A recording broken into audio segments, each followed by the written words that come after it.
kasi kakatapos ko lang po ng 50 feet. So, parang medyo na-off na po ako sa sarili ko kasi I was tired po and then I was tired from the 50 feet po. Pero, yun, tinulungan po ni Coach Don mag-recover.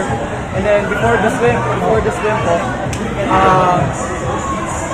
inisip ko lang po yung training na pinagdaanan ko past 11 weeks para makapunta dito and last individual event ko po. But nakuha ko na po yung pass for individual events ko.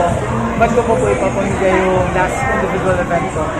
So, then, kinausap po ko yung Coach Don. 50 and 200, ilang minutes ang difference? Pahinga mo, yung pahinga. Around parang 10 minutes po. Kasi from secondary na 50 freestyle po, secondary agad na 200 freestyle. So, 3 hits lang po yun sa secondary na 200 freestyle. So, talagang mabilisan lang po yung PC ko sa recovery ko before quantity. Last year, 4 golds ka lang last year, di ba? Sa palaro po, no po. Ano ka ba? One gold lang po. One gold ka lang. Yung 50 butterfly lang po. So, what's the, yung naglipat ka dahil sa coach? Maganda yung training ng coach mo o... Sa coach po, yeah, opo. Kasi before palaro, ang coach ko po is dati ng Vedan po. So, parang ang coach na po is Coach Don po, na coach ko ngayon.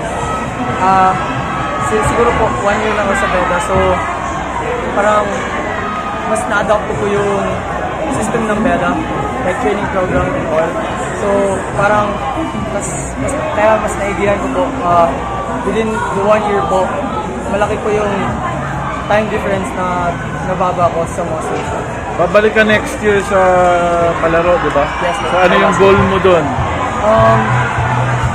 Ang goal ko po next year palaro is ma-defend ko po yung 5 individual events ko.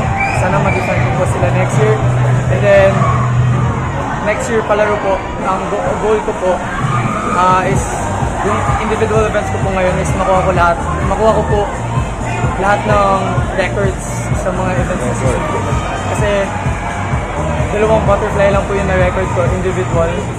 And then, sa tatlong freestyle ko po, hindi ko po nakuha. Pero kung nakuha ko po siguro yung 2 best time ko sa 2 swim ko, na-record ko sana. Pero siguro I came up short po. Kaya mas maghihigan ko pa po para makuha ko sila next year. Ano yung mag-deliver yung 7x7? 7x7, dinidelegate ko po especially kay God. Kasi parang si God po yung tumulong sa akin. Mentally kasi malayo po ako sa family ko, sa mga kakilala ko po talaga, simula dati.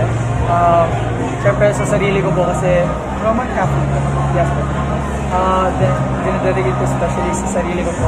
Kasi kung hindi naman siguro dahil ko sa paghihirap ko, hindi ko din po makuha. And siyempre sa coaches ko, kasi sila po yung mas malapit sa akin, malayo po ako sa family ko. So, sila po yung nandyan sa akin, inside and outside the pool. And kaya ako po sila pinapasalamatan kasi there are times na parang ayaw ko na po, pero yung coaches ko po, nandyan sa akin lagi. Tinutulungan ako. And syempre sa family ko po, sa parents ko, sa grandmas, lolas ko po, lolos, buong family po, sa buong friends, sa lahat ng friends ko po na nandyan sa akin every competition, and especially sa Vedan community, sa team po namin, sa San Beda Swim Team. Yun po.